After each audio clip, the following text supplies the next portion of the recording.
Hello, everyone. I'm here this evening with a burning question in my mind, and I know all of you have or may have had the same question, and that is, Karen, what if you did this? Now, I have a definition of this. Let's talk about it. But first of all, I want to share with you that, I have a trusty little cup of coffee in my favorite mug that I use all year round. And I also have a bottle of really nice core water that I happen to drop and break the lid, but the water's still good. So if you want to grab something for yourself while we're talking, let's sit down and I'll wait on you. Just press the pause button. I'll wait. And while you're doing that, please subscribe and hit the notification bell. And I'll be here when you get back. Okay, now, are you ready? First of all, I want to share something with you. One of my lovely viewers wrote in and said that Karen's birthday is actually February 20th. She is a Pisces. So I had asked that question in some previous videos because I couldn't find it. So thank you. If you are watching this, you know who you are. And thank you so much. And this is her significator card. She's the moon card of the tarot. Now, the other thing is Officer John O'Keefe is the temperance card. That's his zodiac significator card.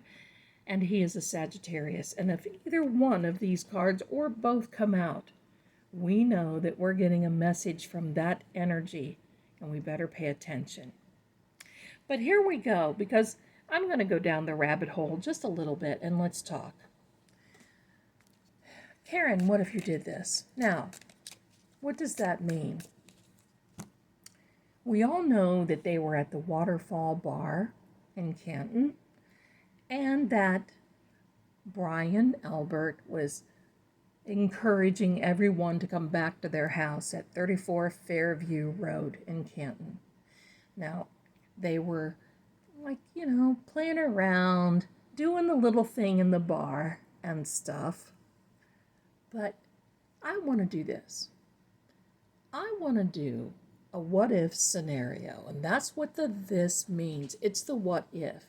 We know Brian Higgins was there, but I'm going to say in one video I saw he was hesitant, and it looked like they were encouraging him to come back to the house, but it shows that he was hesitant.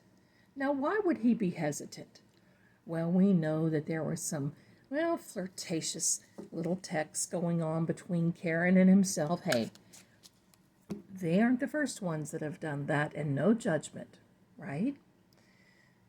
But maybe after seeing her at the bar that night with John, because they seemed pretty lovey-dovey, maybe he just felt a little awkward and didn't want to go. But I think there was a reason why they wanted them both there. Didn't Jen McCabe say that she was standing at the door watching for John to come in? Didn't she make a big note of being there? Now, I'm going to tell you something. Jennifer McCabe, and this is just my opinion, is somebody that might stick her nose into other people's business, who may try to manipulate situations. And I'm also going to be the one who says, and I don't think I'm the first one who has said this, I think there was a little feelings there from her to John. Won't be the first time that anything like that has happened either. So let's just say they all go over to from Waterfall over to 34 Fairview. Weather's getting bad. They've all had a lot to drink. Let's not blame just Karen. Everybody else was driving too. What about Higgins? What about Brian Alberts? What about everyone else? But they were police officers.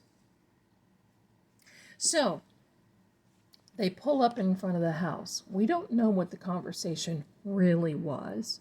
Everyone has guessed it because Karen has said quite a bit about it, but one thing that she did mention was that she just wasn't really feeling well, that her stomach was upset, and we knew that she had some medical issues, so I think she just wanted to go home. But the other thing is, I think there was a little conversation between she and John because, well, she didn't feel like she fit in with that group, that clan, as they call them in Canton. And in fact, I want you to know that some of the locals, from what I've seen, have said they are the Northern Alex Murdoch family. Ooh, that's not something good. So, what if, let's just say, what if Karen decided to park and go in that night? What if? What if she did this? What if she went in that house? What were they planning?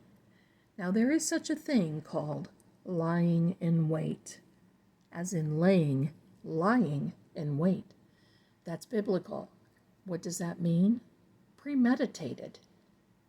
Were they going to make a big deal and confront Karen and Officer John and Brian Higgins? Were they going to set this up and confront each other? It almost seems like they were a little upset that there was some, well, maybe some little flirtation, and they can say that nobody knew, but they knew. They can say that they didn't know, but they knew. So what if they wanted to confront Karen and Higgins and show John what was happening? What would have happened? Probably a big argument. But Karen does not fit in with that group, that crowd, that clan. So I wanted to go down the rabbit hole a little bit here. And I'm going to say, would she have avoided what really happened? I keep getting messages, spirit messages. He did go in that house. We know that. He did go downstairs. I mean, after all, why would you tear up the flooring? Why would you sell the house? Why would you fill in your brother's pool? Why would you rehome your dog? Why would you? And I know all of you have probably seen the interior of one of the basement rooms. There's a weight room. And you know the other thing let's talk about is that John had a cut on his tongue. Well, you know, when you get hit hard in the head, it's an automatic, you bite your tongue. Of course, probably they assumed everybody knows that. Personally, I feel he was hit by a barbell, some type of, see, look there, there's cards that came out. And one that turned over. But my question is, what if? I think Brian Higgins got drawn into something that he really didn't want to do, and it went too far, and it's too late. But let's talk about this Colin, the Colin of the clan. Would it surprise you if he was picking on John? Or if they were picking on John, they took him downstairs and they were picking and saying, you know what Karen's doing, don't you? Yeah, she's trading texts. And everything got out of hand because they were all drinking. And next thing you know, little Chloe goes into action. Wouldn't surprise me a bit. But what if Karen would have been there? Let's go down that. What if Karen would have been there? And that's what this reading is about. Could she have avoided everything? And let's turn this over. And the actuality of this is absolutely not. the wrath would have come down on her swiftly, just as they had planned, just as Jen would have planned. My question for all of you, and maybe I missed something, is did they explain where John's body was between the time that Karen dropped him off? Because he wasn't in the yard then, even though they say that she was backed up 60 feet going 24 mile an hour during a blizzard on icy roads and intoxicated, so they want to say, and hit him strategically 24 miles per hour plus. Oh my gosh. I can't fathom going that fast backwards. I can't fathom that. She would have been confronted. She would have definitely felt the wrath, and everyone would have celebrated, because this card right here tells that they would have been bringing up the memories, the as an authority figure, as an authority in this, led by Jen McCabe. Led by someone who had some nefarious reasoning, because she says John was her friend and she wanted to check and make sure he was okay. Well, where was he? Where was he? That's my question. Where was he from the time that he was dropped off until the time that they found him laying in the front yard? There's a span of several hours there. Where was he? Nobody at the party saw him. I know what they're trying to say, but I know what I think I'm saying, because I also feel that all those calls that were going to John's number and everything else, they were trying to find his phone. We know that. This is a hard decision because it's Sunday, June 30th of 2022, and this is a hard decision for this jury tomorrow. Why? Because there are people there that are intimidating. Just sitting in the jury, beyond and in front of the families, is very concerning and can be very intimidating. Let me see. We're got another card here, and I want to get some confirmation. Well, there's number one confirmation, my darlings. This is telling us it's a Chariot card. It's also the sign for a zodiac of a Cancer. The jury is split, definitely, both ways. Boom. And I can tell you truthfully, Karen will not, and her family will not be staying in that area. Let's get out some more confirmation cards, and stay with me now. Stay with me. That is very heartbreaking. Stay with me, because I got a little something special that I'm going to show you here right at the end. Ah, yes.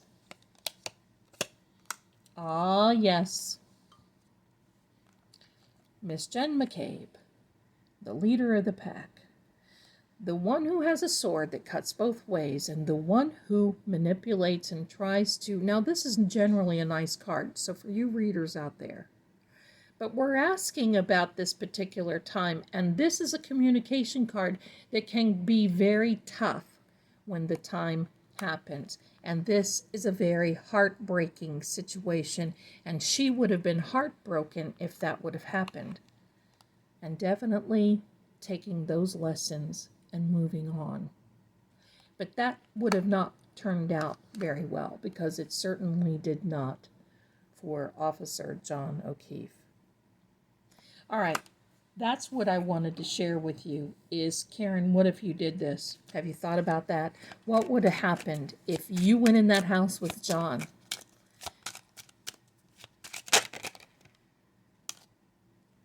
Now, this is a Kipper deck. Look at this pathway.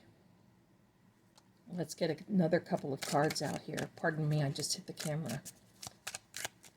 So many of us are vested in this case. I have a false person. We know who that is. The one who was standing at the door looking for John to come to 34 Fairview. And I have another question. If your sister and brother-in-law are living in that house and you pull up in the early morning hours and you see a body laying on the front lawn, are you not going to drop everything that you've got and run into that house and check on them?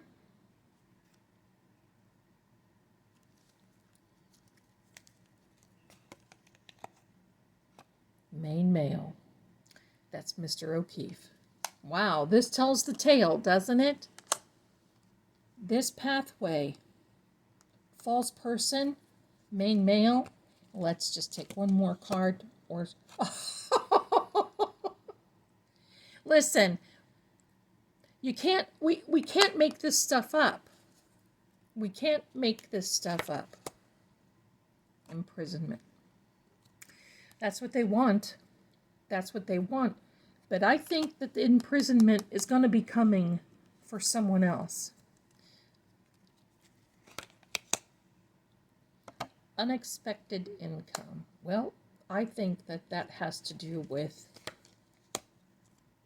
a mature male. So there's an older man involved in this. But I think the unexpected income is going to be coming from something else. And great fortune is going to be coming to Karen a lot more, because we know what's happening.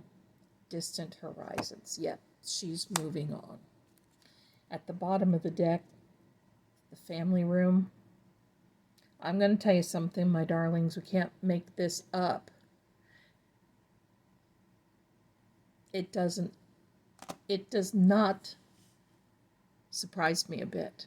I think the whole thing started at 34 Fairview in the family room, and they went downstairs. We'll see. Will we ever know the truth? Maybe one day when those higher up authorities come through. But I wanted to sit here and just go through this, and please do me a favor and see if you can fill in any of these holes. Maybe I missed something. But gosh, Karen, what if you did this? What if you went in that house? Did you ever think about that? I'm sure you do. I'm sure you have. I'm sure you will from these times on. This is something is setting precedent throughout the United States and the world. The world is watching this case. And we're going to be there. And I'm going to keep you posted on what I see. What's going to happen with the jury. If things continue on the way they are, I do believe that there will be 3 times that the judge will charge the jury to go back for deliberation. We saw the first time on Friday. If the jury does not come back and write, we are done with this, judge, then there will be another time. And that will happen for up to 3 times. Now, do I think that's going to happen? No. I think it's going to be a mistrial, and I think it's either going to be tomorrow, which is Monday, July 1st, or by Tuesday, July 2nd. The jury is over this if they are not concerned and intimidated. And at this point, my darlings, anything can happen. So stay tuned. Stay with me. And thank you for going through this rabbit hole with me and the what if scenario in the situations about this, because you know it's all about the stuff. And stay tuned, because YouTube has another video they think that you'll really like of mine, and I appreciate you being here. Fill in the blanks for me, my friends, and please subscribe. And I will see you again really soon. Let's stay vigilant and be safe. And you know what? We're here seeing crime. See you soon.